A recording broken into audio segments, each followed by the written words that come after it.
মহানগরে বাস ভাড়া কিলোমিটারে 11 পয়সা বাড়ানো হলেও বাস্তবে আরও বেশি নেওয়া হবে বলে আশঙ্কা যাত্রী সাধারণের। তবে চালক ও হেলপাররা বলছেন মহানগরে বাস ভাড়া কম বাড়ানো হয়েছে। গণপরিবহনে ভাড়া বাড়ানো নিয়ে মিশ্র প্রতিক্রিয়া জানিয়েছেন যাত্রী ও পরিবহন চালকরা।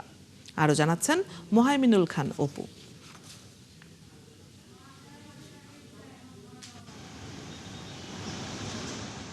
গেল 18 এপ্রিল জ্বালানি তেলের দাম বাড়ায় সরকার। তারপরও এখনও বড় অঙ্কের ভর্তুকি দিতে হচ্ছে সরকারকে।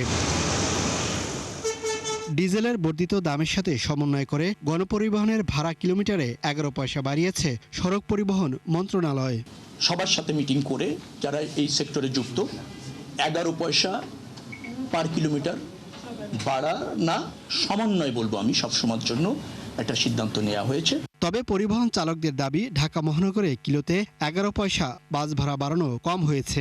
পাবলিকের গ্যাঞ্জাম সৃষ্টি হইব, দরকার নাই। যেভাবে আছে 10 টাকার ভাড়া এটা ঠিক আছে, 10 টাকার এটা জিনুন বাড়াই, নাম লড়লে 10 টাকা স্বাভাবিক বাড়াই। 1 টাকা তো কেউ দিবে না। এটা সেক্ষেত্রে আমরা শুধু ওই 10 টাকা নিতে পারবো এবং যে ভাড়াটা বর্তমান করা হয়েছে সেটা আমরা পাবো না, আগেরটাই পাবো। আমাদের যে খরচটা সেটাই থাকবে। একবারে কম হয়ে গেল, আর 2-1 টাকা বাড়লে ঠিক হতো। আমরা তো খুব যন্ত্রণা বিতাস, ভাড়া আর একটু বাড়াইলে ভালো হইতাম করলে আমরা হিসাবে কোনো পয়সাই পাই না। অন্যদিকে যাত্রীদের আশঙ্কা, সরকার কিলো প্রতি 11 পয়সা বাড়ালেও বাস কন্ট্রাক্টর হেলপাররা তাদের কাছ থেকে কয়েক গুণ বেশি আদায় করবেন। অবশ্যই নেবে। 1 টাকা করে তো নাই, 1 টাকা নোটও নাই বাংলাদেশে। ভাড়া অবশ্যই বাড়ায় নেবে। 1 টাকা তো খুচরা থাকে না কারো কাছে, মিনিমাম 5 টাকা বাড়ায় নেবে। একটা খুচরা দিতে হবে না, 2 টাকা দেওয়া লাগবে। গণপরিবহনে একবার ভাড়া বাড়ালে তার কমে না বলেও ক্ষোভ এবং আক্ষেপ জানান যাত্রীরা। মোহাইমিনুল খান অপু, 71, ঢাকা।